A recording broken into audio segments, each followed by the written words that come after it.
महाभारत का युद्ध 17वां दिन।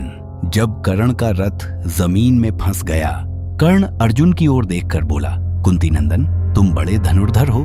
जब तक मैं अपना यह फंसा हुआ पहिया ऊपर निकाल न लूं, तब तक क्षण भर के लिए ठहर जाओ। तुम्हें नीच पुरुषों के मार्ग पर नहीं चलना चाहिए। तुम्हारे लिए तो श्रेष्ठ आचरण ही उचित है। युद्ध धर्म को जानते हो। तुमने उपनिषदों के गहन ज्ञान में डुबकी लगाई है। तुम दिव्यास्त्रों के झाता और उदार हृदय वाले हो। युद्ध में कार्तवीर्य को भी मात करते हो।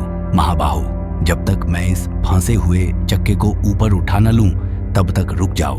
तुम रथ पर हो और मैं जमीन पर। साथ ही मैं बहुत घबराया हुआ हूं, इसलिए मेरे ऊपर प्रहार करना उचित नहीं है।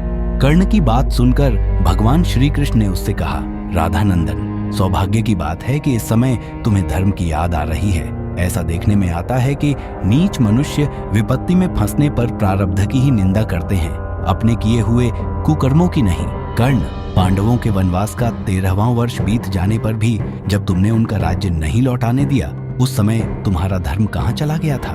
तुम्हारी ही सलाह लेकर जब राजा दुर्योधन ने भीमसेन को जहर मिलाया हुआ भोजन कराया और उन्हें सांपों से डंसवाया, उस समय तुम्हारा धर्म कहाँ गया था? वारणावत नगर में लाक्षा भवन के भीतर सोए हुए पांडवों को जलाने का जब तुमने प्रबंध किया, उस समय तुम्हारा धर्म कहाँ था?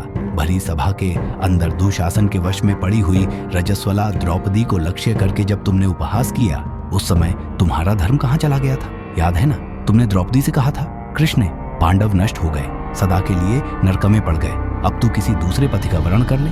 यह कहकर जब तुम उसकी ओर आंखें फाड़ फाड़ कर देखने लगे थे, उस समय तुम्हारा धर्म कहाँ गया था? फिर राज्य के लोभ से तुमने शकुनी की सलाह लेकर जब पांडवों को दोबारा जुए के लिए बुलवाया, उस समय तुम्हारा धर्म कहाँ चला गया था?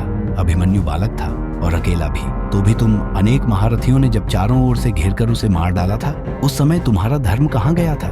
यदि उस समय यह धर्म नहीं था, तो आज भी धर्म की दुहाई देकर अधिक बकवाद करने से क्या लाभ है? इस समय यहाँ कितने ही धर्म क्यों न कर डालो, अब जीते जी तुम्हारा छुटकारा नहीं हो सकता। पुष्कर ने राजा नल को जुए में जीत लिया था, किंतु उन्होंने अपने ही पराक्रम से पुनः अपना राज्य भी पाया और यश भी।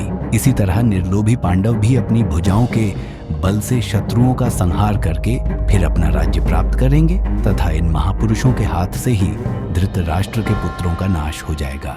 भगवान वासुदेव के ऐसा कहने पर कर्ण ने लज्जा से अपना सिर झुका लिया। उससे कोई जवाब देते नहीं बना।